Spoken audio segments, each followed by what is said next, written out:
aya wowe fatiraho tufatiraho, kora akazi utitaye ku uriwe cyangwa se ku izina witwa. Ndabizi neza ko igihe kizagera natwe tukagira abatwita aba boss, natwe amatara kaka ndetse tukayacane n'abandi.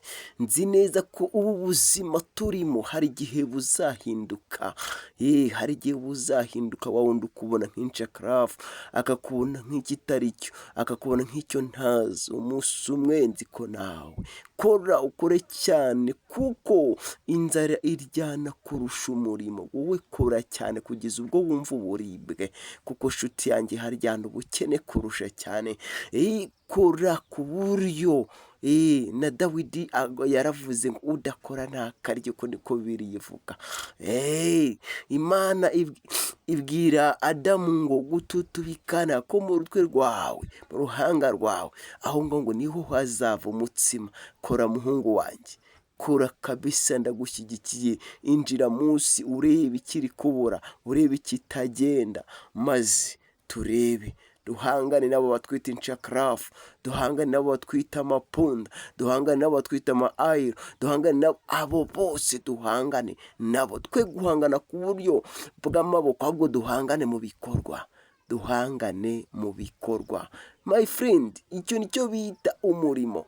Umurimo uko waba umeze kose. Hanyuma yuko tuvuye aha, ndaza kukwereka noneho twageze muri quartier bro. Gatumike my friend, gatumike.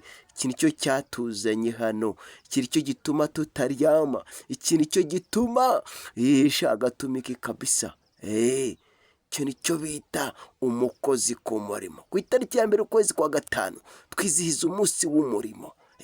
Uri munsi y'imashini, uri munsi y'imodoka, abo ngabo nibo bakozi papa, abo nibo bakozi bro. Nakuza uvuga ngo yara is what? Yara is what? Aha ni he my friend? What meaning yara? Yara. Yara is what? My friend, tugomba gukora aka kazi karangire, imodoka ijye mu kazi, bose abakubita icyo bita ifaranga, bose agukubita icyo bita ifaranga, ubundi dutumike kazi. Bashiki siku moja watatuona baba, siku moja tukimaliza kazi tutambikwa taji. Ni njoo mwenyewe wanasemaje, tukimaliza kazi tutambikwa taji. Taji ya hii jobo ni pesa, pesa ni lale. Faranga bwana, faranga. Si ndio baba? Tumika kazi, angalia vizuri.